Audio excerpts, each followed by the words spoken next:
Assalamualaikum warahmatullahi wabarakatuh. Innal hamdalillahi nahmaduhu wa nasta'inuhu wa nastaghfiruh wa na'udzu billahi min shururi anfusina wa min sayyiati a'malina. May yahdihillahu fala mudilla lahu wa man yudlil fala hadiya lahu. Wa asyhadu an la ilaha illallah wahdahu la syarika lahu wa asyhadu anna sayyidana Muhammadan abduhu wa rasuluh. Allahumma salli wa sallim ala habibina sayyidina Muhammad wa ala alihi wa ashabihi wa tabi'ina lahum bi ihsanin ila yaumiddin. Allahumma ya Rabbana nas'aluka ilman nafi'ah wa na'udzu bika ya Rabbana min ilmin la yanfa' wa amalin la yurfa' wa qalbin la yakhsha' wa 'ainin la tadma' wa nafsin la tashba' innaka anta ala kulli syai'in qadir. Allahumma ya Rabbana urzuqna taubata qabla al-maut wa syahadata 'inda al-maut wal jannata ba'da al-maut. Amma ba'du.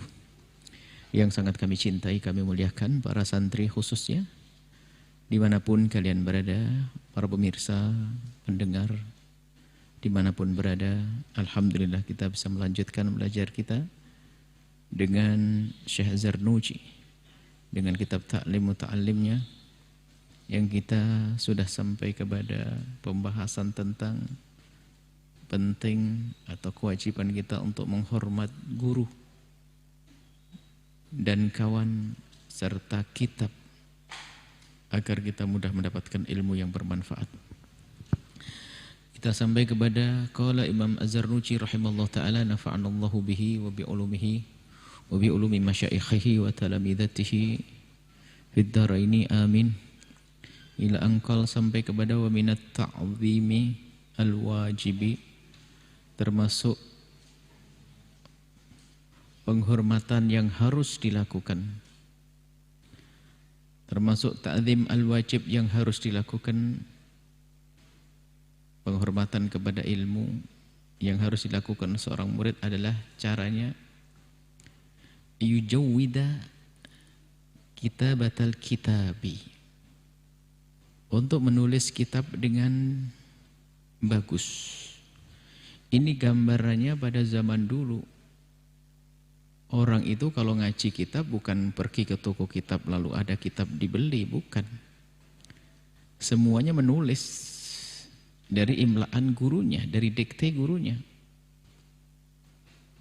Sehingga kadang seorang murid ada beda, maknanya sama tapi tulisannya beda. Sehingga fi ba'din nusakh, sebagian naskah bunyinya begini, naskahnya fulan, tapi maksudnya sama. Bahkan banyak di antara beliau-beliau kalau ngajar itu adalah seperti itu, ditulis oleh muridnya.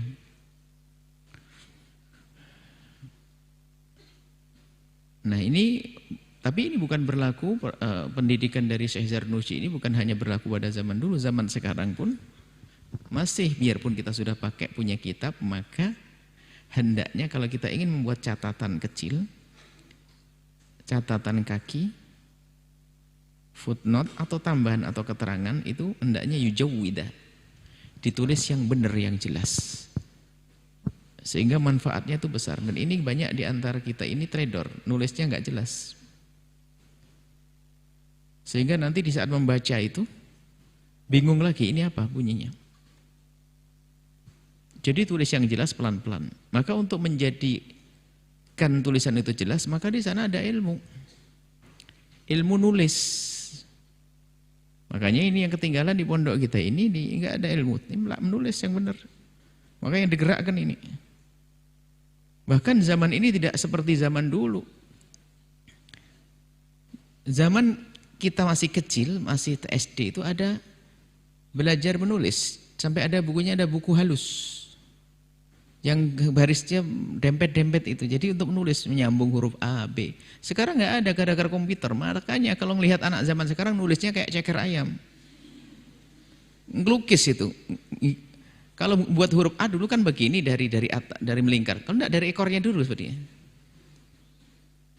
Memang bentuknya A tapi ngelukis. Dan itu juga memperlambat cara tulis menulis dan susah difahami. Tapi kalau dalam menulis itu ada kaidahnya, orang akan paham ini huruf apa sih kira-kira. Biarpun tulisannya nggak begitu jelas atau karena kaidah penulisannya jelas. Maka wajib harus belajar menulis Arab yang benar. Kaidah menulis huruf Arab, cara menyambung dan seterusnya. Termasuk bahasa Indonesianya juga. Jangan mentang ada komputer. Belajar menulis. Dulu kita masih diajari cara menulis huruf yang sambung itu, nyambung hurufnya dan sebagainya. Suatu buku suruh ngabisin, nulis ngulang-ngulang, akhirnya tangan terlatih. Tolong nih tim panitia atau tim pendidikan bagian tarbiyah, tolong ditekankan masalah ini. Nulis bahasa Indonesia juga, yang rapi, yang bagus. Jangan mengandalkan ketik. Sebab kalau kita ingin membuat catatan di kitab kita, tidak pakai ketik. Karena ingin menjadi ulama harus begitu. Bisa menulis yang benar.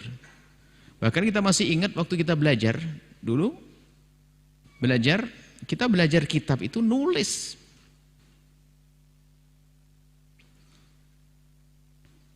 Alfiyah Ibnu Malik ditulis, kan begitu. Caranya itu. Seperti pesantren saat ini masih ada seperti itu nulis. Itu penting juga itu, membiasakan kita menulis.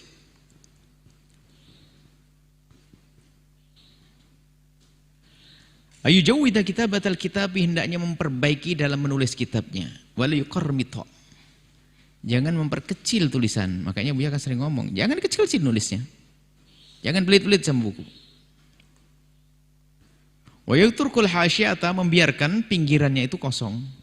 Supaya tidak campur aduk antara kitab yang sesungguhnya sama, maksudnya supaya nyaman. Jadi ini kalau disimpulkan, di dalam menulis kitab itu, di dalam menulis itu hendaknya kita juga membuat kerapian yang bagus, sekiranya dipandang enak dan mudah untuk diingat.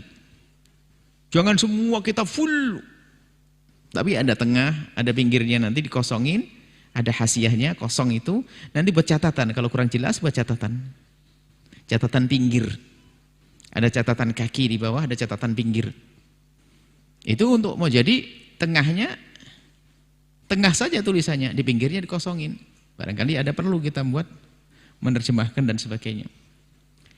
Artinya harus kita punya ide bagaimana menulis kitab itu bagus, indah dan mudah dibaca dan mudah difahami. Dan di saat kita ingin menambahkan pengetahuan, nanti ada tempatnya. Makanya kalau beli kitab pun juga milih yang seperti itu. Nah, jangan beli kitab hanya yang penting murah. Tapi beli kitab sekiranya jelas, dan nanti aku bisa membuat catatan, kemudian cetakan yang ini tahqiqnya siapa, cetakan yang paling bagus di mana.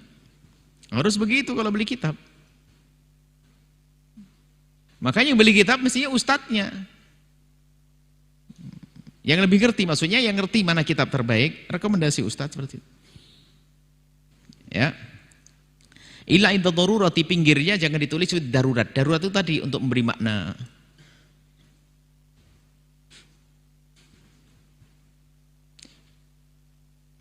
Wa ra'a Abu Hanifah rahimallahu taala katiban, Imam Abu Hanifah melihat katiban seorang menulis kitab, muridnya.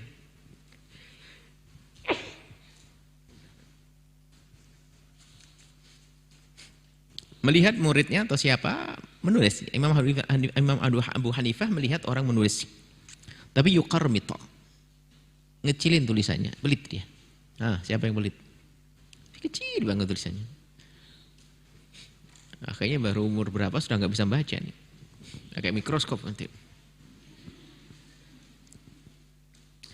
Fil kitab, dalam penulisan. Faqala, apa kata Imam Abu Hanifah? Negur, la tuqarmit, jangan kecil nulisnya.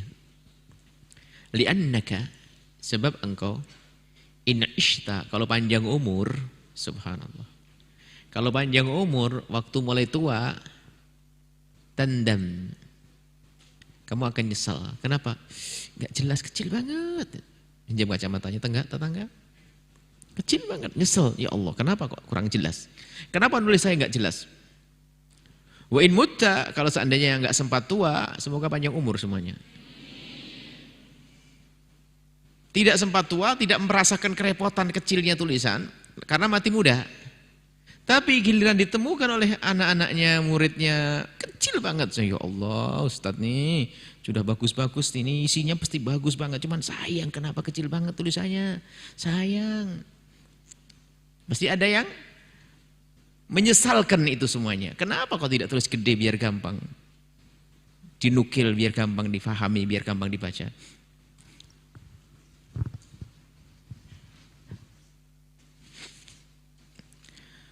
Yakni maksudnya in syikhta, kalau kamu sempat tua, menemukan tua, wa dha'ufa basaruka, lalu matamu itu kok lemah, matamu lemah untuk membacanya. Nadim tak kau nyesel nggak bisa baca, susah ala dzalika al-fi'l, karena pekerjaanmu tadi. Karena kerjaanmu. Wa hukiya, dikisahkan ani Syekh Al-Imam Muhammad Majiduddin As-Sarhaki, disebutkan dari Syekh, dihikayahkan, diceritakan dari Syekh Imam Muhammad Majiduddin As-Sarhaki rahimahullah ta'ala anhu qala, beliau bercerita, ma qarmatna, apa yang telah kami tulis dengan kecil, nadimna, nyesel. Wa man takhabna, dan apa yang saya cuplik-cuplik tok, nadimna, kami nyesel. Kenapa kok saya hanya ngambil yang kecil? Jadi enggak mau menulis semuanya, hanya ambil seperlunya saja, rugi. Akhirnya nyesel, ya Allah kenapa enggak tulis, saya tulis semuanya. Maksudnya apa? Ambil sebanyak-banyaknya faedah tersebut. Jadi ada sebuah kitab bagus, hanya kita ambil sedikit saja, ya rugi, kita nyesel. Akhirnya kita hanya berkata, ya Allah seandainya tak baca semuanya, tak nukil semuanya, Masya Allah. Wa malam nuqabil nadimna, yang tidak kami buat muqabalah. Muqabalah itu dibandingkan. Jadi begini, kalau kita membuat kita menasakh, menulis sebuah buku, kadang ada kejanggalan tentang sebuah lafaz atau makna. Maka untuk menemukan, menyelesaikan permasalahan ini, kita bandingkan dengan cetakan yang lain. Yang benar mana kira-kira? Yang lebih jelas mana? Sehingga ini gaya tahqiq. Bisa ditulis begini, di kitab cetakan ini bunyinya begini, di cetak ini bunyinya begini. Nanti di saat paham kita sudah mulai terisi, nanti akan bisa membedakan mana yang benar. Nah seperti itu. Maka ini termasuk kita terlintas, di balik makna ini ada satu hal yang harus kalian perhatikan. Tolong, kalau nukil sesuatu jangan lupa untuk menuliskan dari mana kamu ngambil. Ini faedahnya luar biasa. Biasakan, nukilmu di mana itu penting. Misalnya kamu menukil di kitab Ihya Ulumuddin, langsung halamannya, juznya kalau perlu. Biasakan begitu. Ini sangat bermanfaat, apalagi jika suatu ketika kamu sudah mulai sudah banyak ilmu kemudian ingin menulis, itu faedahnya berarti sekali. Sehingga masalah ini adanya di kitab Bejuri, juz ini, halaman ini. Di kitab Ihya, juz ini, halaman ini. Jangan hanya menulis kalimat faedahnya saja. Kalau perlu dinukil. Ini catatan. Jadi dari mana kamu ngambil?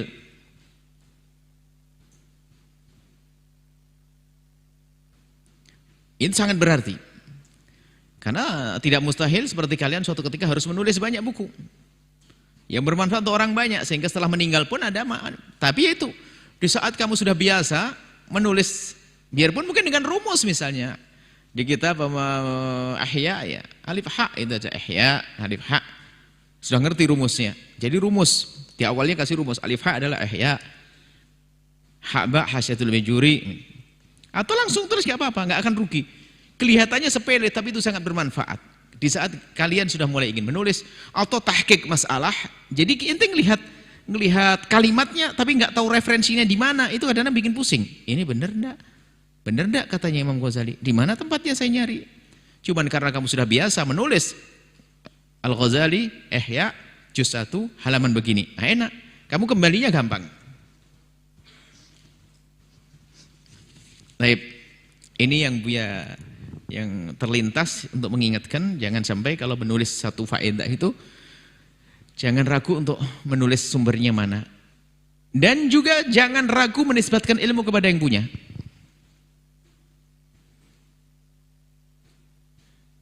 Ini ketawaduan, gak usah gengsi. Enggak usah seolah-olah dari saya semuanya, enggak boleh itu, sombong. Kalau kita ngambil dari Suyuti katakan, sebutkan oleh Imam Suyuti.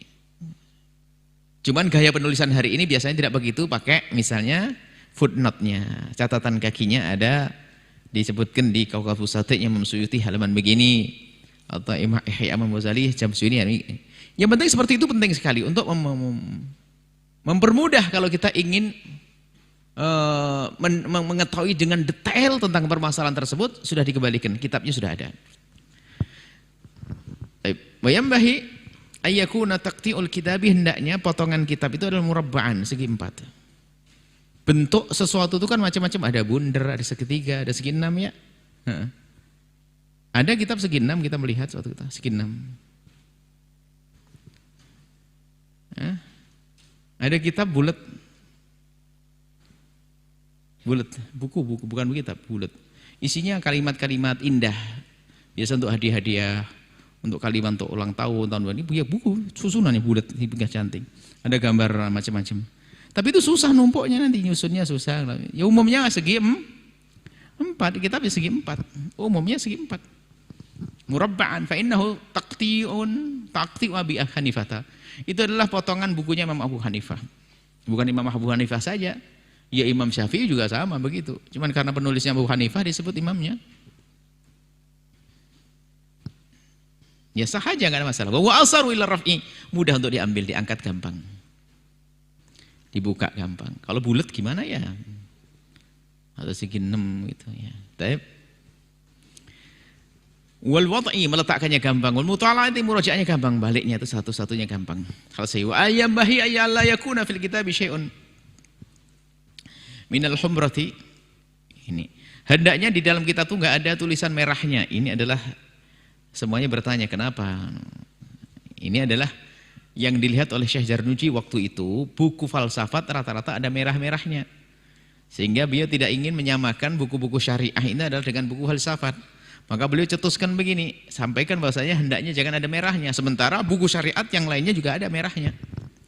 Artinya ini adalah kebiasaan saja menurut beliau ini. Jadi banyak buku dikasih merah untuk mempermudah membedakan antara matan dengan nas hari ini dan sebagainya, untuk mempermudah merah. Cuman ini kata Syekh Zarnuji begitu, jangan ada merahnya.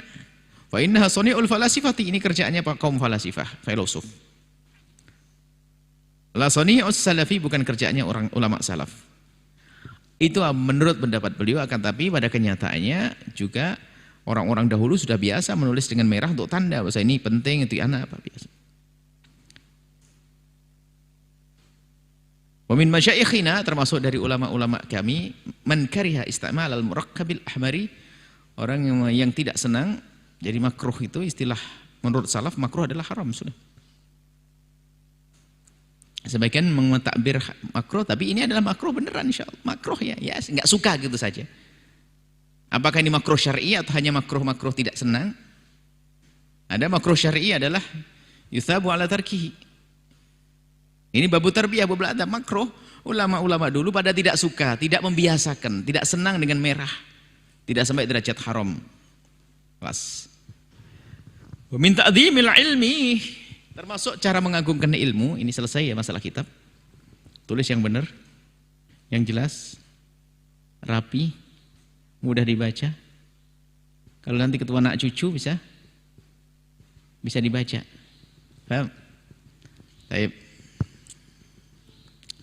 Min ta'dhimil ilmi, termasuk mengagungkan ilmu adalah ta'dhimu syurakai, memuliakan sahabat, teman dalam belajar temanmu. Kalau kamu tidak bisa menghormati temanmu, enggak akan dapat ilmu. Sebab temanmu itu sama seperti kamu, wasiatnya Rasulullah sallallahu alaihi wasallam. Semakin kamu membantu temanmu, semakin banyak ilmu yang kalian dapat. Sebab Allah yang ngasih langsung kepadamu. Allah fi aunil abdi, maka anal abdu fi auni akhihi. Allah akan senantiasa menolong hambanya yang dia menolong hamba yang lain.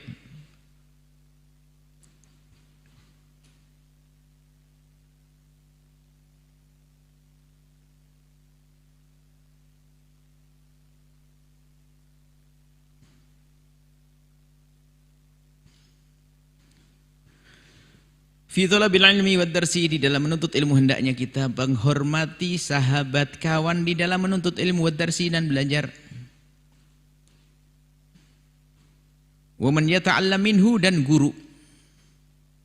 Yata'allam minhu itu dan yang dia belajar darinya, ya gurunya maksudnya. Hendaknya kamu bisa menghormati kawan belajarmu dan gurumu.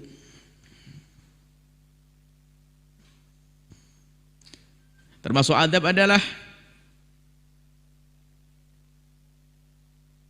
wa tamalluqu madmumun. Tamalluq itu maknanya menghormati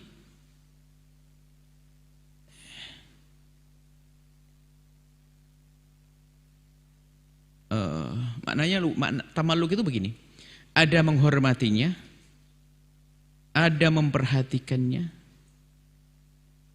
ada berkasih sayang dengannya, itu tamalluq. Ada hormat, ada kasih sayang, ada perhatian. Tapi yang lebih berlebihan. Jadi kamu menghormat, menampakkan bentuk perhatian kepada guru dan kawan berlebihan, itu dianjurkan. Setelah itu nggak boleh. Setelah itu madmun. Tamalluqu madmumun illa fi talabil ilmi. Di dalam jaga sama kawan itu perhatian, dipaksain dengan perhatian. Jadi memaksakan diri untuk perhatian kepada guru, memaksakan diri untuk bisa menunjukkan kasih sayang, maksudnya yaitu tadi perhatian, penghormatan. Dipaksain, berlebihan, sah. Coba kalau ada anak seperti itu semuanya menghormati kawannya, Masya Allah. Gurunya, dipaksain. Dalam menuntut ilmu, oke, selain itu enggak. Selain itu menghormat wajar. Tapi dalam menuntut ilmu ada lebihnya. Fa'innahu yambahi, maka seyogyanya. Fa'innahu, maka sesungguhnya yambahi, seyogyanya. Ayatamallaqa, hendaknya seorang murid itu adalah punya kasih sayang yang lebih, atau perhatian yang lebih, atau penghormatan yang lebih li ustadihi wa syurakaihi, kepada ustadznya dan teman-temannya dalam belajar, liyastafida minhu, agar dia mengambil faedah darinya, karena kita mengikat hati kita dengannya sehingga kita mudah mengambil faedah darinya. Wa yambahi, dan seyogyanya li thalibil ilmi, bagi penuntut ilmu, ayastami'al ilmah, hendaknya mau mendengarkan ilmu, wal hikmata, dan hikmah. Sama hikmah itu ilmu, kurang lebihnya maknanya. Bit ta'zimi, dengan mendengar penghormatan, mendengar sambil menghormat. Hati-hati dengar, menghormat, mendengar dengan hormat, bukan kita sambil iseng buka-buka kertas ndak jelas, coret-coret. Buka-buka kertas nggak jelas, coret-coret, nggak begitu. Jadi dengar dengan gurunya. Nah itu memperhatikan guru. Ada iseng lagi belajar, aja. Nah ini kalau begitu susah menuntut ilmu. Ada penghormatan. Sampai wa in sami'a mas'alatan mi'atan wahidatan wa kalimatan wahidatan alfa marratin, biarpun kamu mendengar satu kalimat, satu masalah atau satu kalimah, dengar 1000 kali. Jadi gini, nggak boleh bosan dengan omongan guru, biarpun guru sudah ngomong 1000 kali. Nggak boleh, aduh itu lagi dibahas, itu lagi dibahas. Oh, ini kurang ajar sama gurunya, nggak punya adab dengan ilmu dan gurunya. Biarpun itu sudah disampaikan yang kesekian kalinya, tetap cara mendengarnya seperti mendengar pertama kali. Hormatnya pertama kali.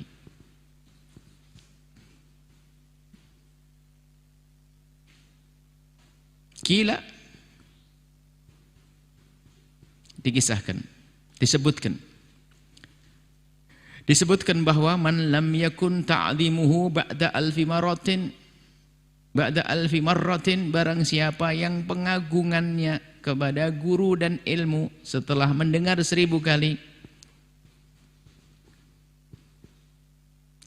kata'zimihi, seperti dia mengagungkan fi awwali marratin, di saat pertama kali mendengar, falaysa bi ahlil ilmi, bukan orang yang pantas menjadi ahli ilmu. Kalau kamu mendengar ilmu yang disampaikan gurumu sudah ngulang 1000 kali, kok kamu tidak bisa menghormati Seperti kamu mendengar yang pertama, kalau kamu tidak bisa perhatian seperti mendengar yang pertama, maka bukan ahli ilmu. Ingat, ini kalimat ini penting karena apa? Pemahaman itu berkembang. Itu isyarat dari baginda dari rubba muballighin aw'a minas sami'i. Alangkah banyaknya muballigh itu murid. Itu ternyata lebih paham daripada gurunya. Jadi gini, sehingga kadang guru menyampaikan masalah ini sama. Waktu pertama kali menyampaikan masalah sama, besok diulang lagi. Di kupingmu sama. Tapi tiba-tiba Allah memberikan kamu paham sesuatu yang lebih. Padahal sama yang dibahas. Karena kalimatnya dipahami jelas waktu kamu mendengar pertama paham, yang kedua paham. Cuman di balik kalimat ini ada paham tiba-tiba. Makanya berkembang ilmunya murid. Makanya dari mendengar.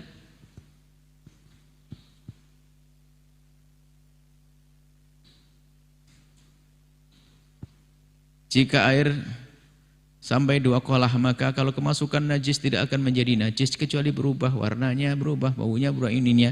Kalimatnya kan begitu. Besok diulang lagi sama ustadznya. Jika ini akhirnya berkembang. Pertanyaan, kalau begini gimana ya? Kalau seandainya air begini bagaimana? Air banyak. Akhirnya berkembang. Karena kamu waktu dengarnya itu khusyuk. Dari situlah Allah berikan pemahaman. Allah berikan ilham di dalam. Allah pemahaman yang baru. Sehingga ustadz membahas satu masalah, kamu paham 10 masalah. Makanya jangan sampai mengentengkan omongan guru. Yang serius dengarnya, khusyuk seperti mendengar pertama kali biarpun sang guru sudah. Makanya termasuk diantaranya kalau belajar itu apa? Dengar? Kalau belajar itu menghadap. Kalau belajar itu menghadap. Itu membangun konsentrasi. Jadi melihat, menghadap. Itu menambah konsentrasi. Sehingga tidak akan oret-oret gak jelas, buka jelas. Karena apa? Karena melihat gurunya, baru nulis. Di saat menulis.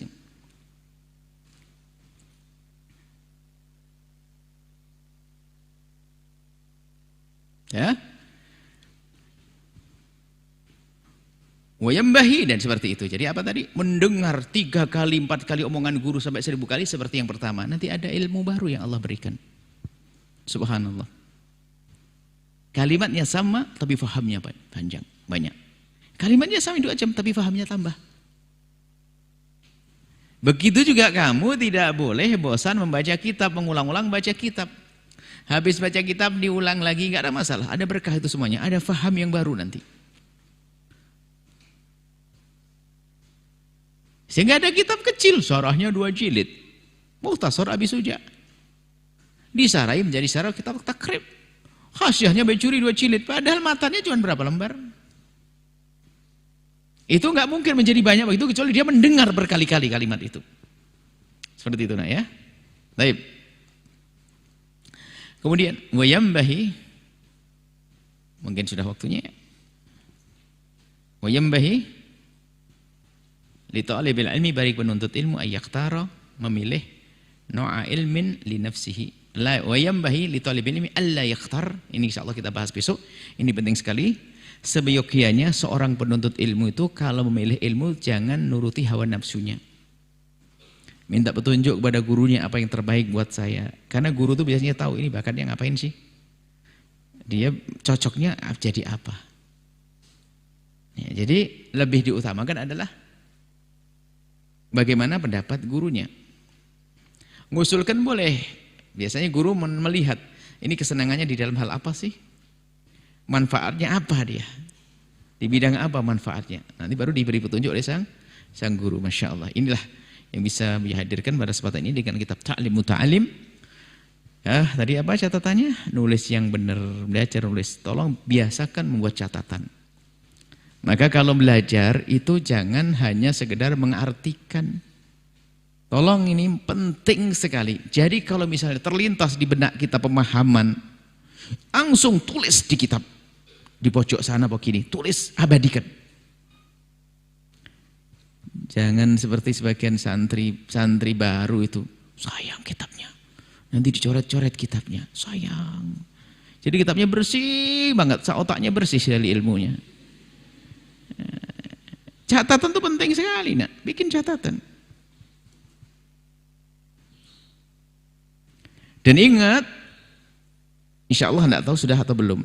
Membuat catatannya jangan digabungkan dengan omongannya syekh sang pengarang. Buat catatan di tempat yang berbeda supaya tidak ngerusak. Makanya buat tanda nomor 1 kayak catatan kaki itu. Nomor 1 ini masalahnya begini. Jadi nanti bisa kamu baca, bisa. Misalnya kadang-kadang kamu kan tidak bisa langsung hafal. Kamu tidak ngerti artinya. Kamu buka kamus. Setelah tahu maknanya, nggak bisa kita menampung semua yang pernah kita baca. Sudah tahu artinya, kita tulis catatan di pinggir, artinya begitu. Misalnya seperti itu. Atau pemahaman masalah ini adalah begini-begini dibahas di kitab ini. Seperti itu ya insya Allah. Kemudian juga hormati sahabatmu, hormati kawanmu. Dan di antara menghormat ilmu adalah biasakan mendengar. Dengan seksama. Serius, khusyuk, omongan guru, biarpun mungkin omongannya tidak menarik bagimu, mungkin kurang tegas gurunya, kurang apa, tapi sesuai dengan kekuatan hatimu di dalam menyambut, maka itulah yang akan menurunkan keberkahan ilmu kepadamu. Ingin mendengar. Sehingga banyak guru itu ngajar nggak pakai mikrofon gede begini. Ngantuan lagi gurunya. Baca kitab baru 2 baris sudah tidur begitu. Tapi muridnya alim semuanya. Bahkan yang di belakang pun yang nggak dengar pun bisa paham. Kenapa? Allah kirim pemahaman. Kenapa? Dia berusaha untuk mendengar. Biarpun tidak dengar, Allah fahamkan. Maka kunci, dengar. Santri semuanya. Kunci biasakan untuk konsentrasi dengan guru. Sudah, jangan toleh-toleh. Di samping su'ul adab, kurang adab kalau kita toleh-toleh. Konsentrasi. Kalau sudah konsentrasi itu adalah menghormat guru dan Allah akan beri pemahaman yang benar. Masya Allah, ini ya anak-anakku semuanya, para santri dimanapun kalian berada, di pondok manapun kalian menuntut ilmu. Kita tidak bicara tentang pesantren Al-Bahjah, ini semua santri dengan guru siapapun, asalkan akidahnya benar, dimanapun tempatnya, maka kalian adalah wasiatnya Rasulullah. Insya Allah ya, semoga kelak menjadi ulama-ulama Rasulullah Sallallahu Alaihi. Semoga Allah memberikan kepada kita ilmu yang manfaat. Allah menambahkan kecintaan kita pada guru, sehingga kita mudah menghormat dan mendengar dan mengikuti. Semoga kita menjadi hamba, menjadi santri-santri, menjadi murid yang bisa menghargai murid yang lain, saling mencintai karena Allah. Allah berikan kepada kita ilmu yang manfaat, panjang umur, sehat afiat. Allah mengampuni orang tua kita, guru-guru kita semuanya. Dan semoga pesantren kita semuanya, dimanapun pesantrennya, pesantren-pesantren makmur dengan orang-orang mulia, makmur dengan ahli surga, makmur dengan orang-orang baik, makmur dengan orang-orang ikhlas, dan panjang umur semuanya, sehat walafiat. Dan Allah berikan pada kita kelak husnul khatimah. Al-Fatihah.